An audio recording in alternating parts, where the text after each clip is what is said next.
Shemzdine Talbi, Ayoub Bouadi et Mohamed Ali Chaud devraient porter les couleurs du Maroc très prochainement. Salam à tous et je suis très heureux de vous retrouver pour une nouvelle vidéo. Et aujourd'hui, on va s'intéresser à ces trois joueurs remplis de talent qui vont rejoindre les Lions de l'Atlas. On commence avec la sensation du moment, Shemzdine Talbi. Le joueur a déjà rencontré Walid Regragui quelques mois auparavant en Belgique. Et ce qu'il faut prendre en compte, c'est que justement, il figure dans la liste élargie du coach marocain pour ce rassemblement de mars. Donc concrètement, il a été présélectionné. Maintenant, ce qu'il faut savoir, c'est que la demande de changement de nationalité sportive a été effectuée. Et donc pour l'instant, on est réellement tout simplement en attente vis-à-vis de ce qui va notamment se passer avec la FIFA. On sait que voilà, c'est des processus qui prennent un certain temps. C'est un processus qui a d'ailleurs été employé avec plusieurs joueurs de notre équipe nationale. On peut notamment citer Sahraoui. Maintenant, ce qu'il faut prendre en compte, c'est que ce joueur-là a seulement 19 ans. Et ce qu'il a montré sur le terrain à 19 ans, pour moi, ça reste quand même remarquable. Et aujourd'hui, au travers de ses republications, notamment sur les réseaux sociaux, au travers également de ce qu'il poste, on voit à quel point il est attaché au Maroc et ça forcément c'est quelque chose qui va influencer son futur choix de nationalité sportive. De plus, on a appris aujourd'hui qu'avec les propos justement que son père a tenus, le joueur a été extrêmement déçu du fait que la Fédération belge de football n'a pas pris de ses nouvelles il y a 2 ans lorsque le joueur a été victime d'une très grosse blessure, donc je crois bien les ligaments croisés, et la fédération belge n'a pas pris de ses nouvelles, n'a pas demandé comment ça allait, ne l'a pas vraiment suivi. Donc ça forcément, c'est aussi quelque chose à prendre en compte. Voilà, il ne s'est pas vraiment senti respecté. Ce joueur-là veut se sentir respecté. Et donc, en ce sens, il voit une fédération de l'autre côté qui est très engagée pour lui, avec cette fédération royale marocaine de football. On a Walid Regragui qui s'est carrément déplacé pour le voir. Donc, croyez-moi, selon moi, son choix se portera pour le Maroc. Ce n'est qu'une question de temps. D'ailleurs, comme beaucoup de binationaux, à chaque fois, on se pose la question. Mais en réalité, on sait qu'à l'usure, on sait qu'avec le temps, ces joueurs-là finissent par choisir le Maroc, tout simplement parce qu'aujourd'hui, avec ce que le Maroc a fait en Coupe du Monde 2022, avec les infrastructures qui sont disponibles, n'importe quel joueur aujourd'hui a cette volonté véritablement de représenter les couleurs des Lions de l'Atlas. C'est aussi simple que ça. Juste avant que je continue avec cette vidéo, pense à t'abonner, à liker et à commenter cette vidéo. Et un très grand merci à l'ensemble des personnes qui feront ça. Puis surtout, pourquoi aujourd'hui la Fédération royale marocaine de football insiste sur ce joueur-là, pour son jeune âge, pour le potentiel qu'il a en vérité, mais également pour son talent, et ce qu'il a prouvé également en Ligue des Champions, avec ce doublé contre une équipe comme justement l'Atalanta. C'est quelque chose de remarquable, sachant qu'au match aller, il avait également livré une passe décisive et une bonne performance dans l'ensemble qui lui a d'ailleurs permis de remporter le titre d'homme du match. C'est pas rien, c'est une grosse distinction personnelle, surtout lorsque vous jouez tout simplement en Ligue des Champions dans ce genre de match compliqué en Italie.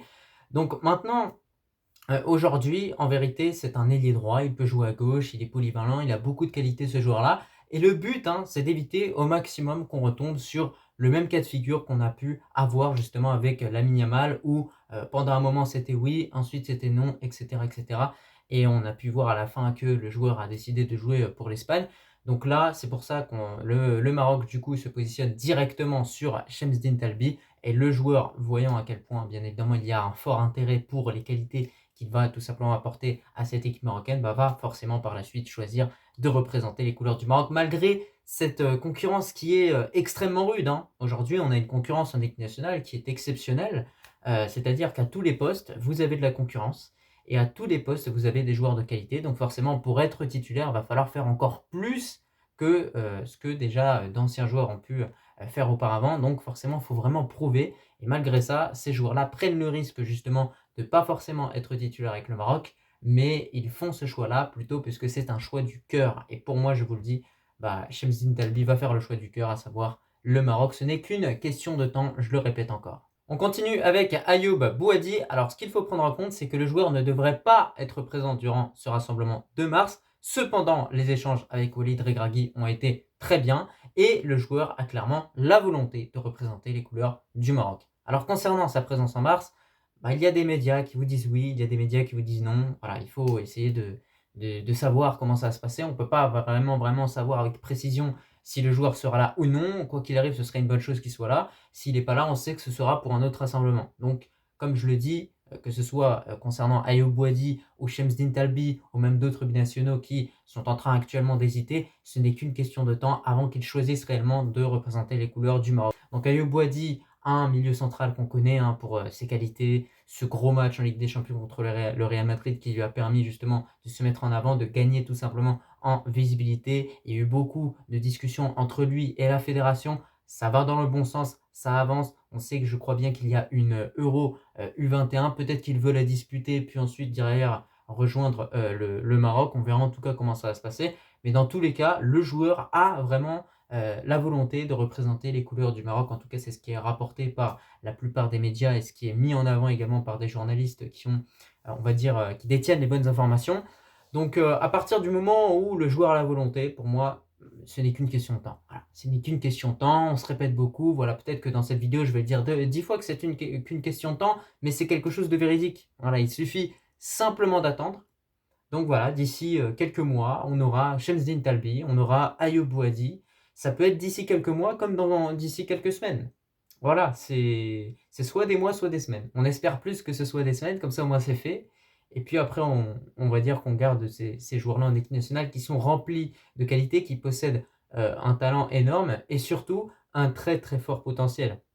Aujourd'hui, quand même, Ayoub Bouadi, qui évolue du côté de Lille, qui n'est pas encore titulaire indiscutable, où il joue toutes les minutes, mais qui quand même a pas mal de temps de jeu pour un joueur de son âge. Ce qui fait, je trouve que c'est remarquable. Je vous le dis encore une fois, je trouve que c'est remarquable. Un joueur qui s'impose au milieu de terrain, un joueur qui a un certain gabarit, qui a beaucoup de qualités à nous apporter, honnêtement, dans ce milieu de terrain marocain. Et on voit que lorsqu'il n'est pas présent avec cette équipe de Lille, c'est à ce moment-là où les supporters du LOSC, justement, ressentent l'absence d'un jeune joueur comme Ayoub Bouadi qui va encore, bien évidemment, continuer de monter en puissance et continuer de progresser. Parce que quand vous êtes un jeune joueur, au début, vous commencez en bas et vous montez d'échelon en échelon, sachant qu'au fur et à mesure de sa carrière, il y a des grands clubs, des clubs prestigieux qui vont s'intéresser à lui. Donc forcément, il aura plus d'opportunités, il aura l'opportunité de progresser, de jouer dans de meilleurs clubs, que ce soit en Première Ligue, en Liga ou dans même bien d'autres championnats. Mais en tout cas, Bouadi doit clairement continuer sur sa lancée parce que il reste bien évidemment un excellent joueur. Pour finir, on a le dossier Mohamed Ali Chaud et ce qu'il faut prendre en compte, c'est que le joueur a une préférence pour le Maroc par rapport à la France et la Côte d'Ivoire, mais cependant, voilà, la demande de changement de nationalité sportive n'a pas encore été effectuée, d'accord? Et donc ça forcément, ça fait qu'il y a très très peu de chances qu'on voit ce joueur-là au cours du prochain rassemblement. Ce qu'il faut également prendre en compte, c'est que, en tout cas, ce dossier est très avancé. Donc voilà, je pense que les discussions ont été très très bonnes entre Walid Regragui et Mohamed Ali Chaud. Mais moi, de mon côté, je réitère mes propos. Je vois que c'est un joueur qui certes est talentueux, qui va avoir un certain potentiel, qui a certaines qualités. Mais honnêtement, je trouve qu'en équipe nationale, à l'heure actuelle, je ne vois pas de joueur en dessous de lui. Voilà, je ne vois pas de joueur en dessous de lui, que ce soit en termes de statistiques, que ce soit en termes de forme du moment. Enfin, je veux dire que ce soit au niveau des buteurs, El-Nisri, il marque tout le temps. El Khabi, c'est pareil. Rahimi, pareil. Et c'est des joueurs qui ont des bien meilleures statistiques par rapport justement à Mohamed Ali Chaud. Hamza Gaman, on peut également le mettre devant. Sur les côtés, Amin Adli aujourd'hui, qui vient de livrer une très très grosse prestation avec le Bayer Leverkusen. Sur le flanc gauche, Ben Seguir, il est toujours dans cette constance.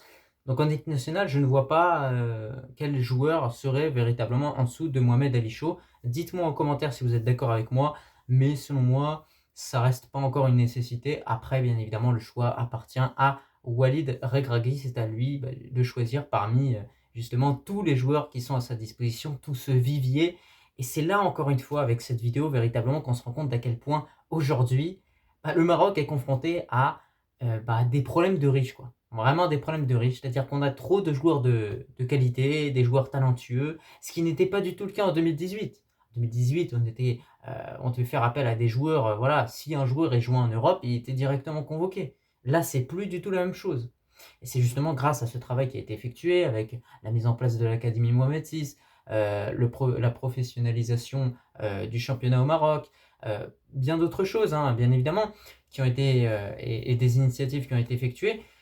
Mais dans tous les cas, on se rend compte à quel point le Maroc a pris une toute autre dimension durant ces dernières années, notamment ce qui a poussé en tout cas cette équipe marocaine, ça reste quand même cette Coupe du Monde 2022 qui a montré véritablement au continent africain que rien n'est impossible et surtout que pour les jeunes binationaux, aujourd'hui, ils peuvent jouer avec le Maroc, disputer des Coupes du Monde, faire des parcours intéressants et surtout écrire tout simplement l'histoire, que ce soit en Coupe d'Afrique ou tout simplement en Coupe du Monde. Donc concernant cette petite vidéo, vous l'avez compris, je vous ai parlé de ces 3 joueurs véritablement. Donc Mohamed Ali Chaud, Ayoub Bouadi, Shemsdine Talbi. Selon moi, ces 3 joueurs-là vont rejoindre le Maroc quoi qu'il arrive un jour, ça c'est clair et net. Ce n'est qu'une question de temps à l'heure actuelle. Il y en a pour lesquels la demande de nationalité sportive, de changement de nationalité sportive a été entamée, a commencé. En revanche, concernant Mohamed Ali Chaud, c'est au point mort concernant cela, donc forcément il ne pourra pas être présent durant ce mois de mars. Après, peut-être que je me trompe, mais dans tous les cas, vraiment, moi je mettrai l'accent en tout cas sur Shemsdine Talbi et Ayoub Bouadi. Ces 2 joueurs-là, il nous les faut le plus rapidement possible pour qu'ils puissent entamer leur intégration avec notre équipe nationale afin d'être véritablement prêts pour la prochaine Coupe d'Afrique qui va très vite arriver. Vraiment, ça va très vite arriver. Voilà, on voit qu'au niveau des infrastructures, ça évolue, c'est magnifique. Donc, plus les jours avancent, plus on se rapproche de cette échéance, de ce stress, de cette CAN 2025 à domicile. Et donc, forcément, il va falloir compter sur les meilleurs joueurs. En tout cas, je te remercie si tu as regardé cette vidéo dans son entièreté et je te dis tout simplement à la prochaine. Allah al-Watan al-Malik.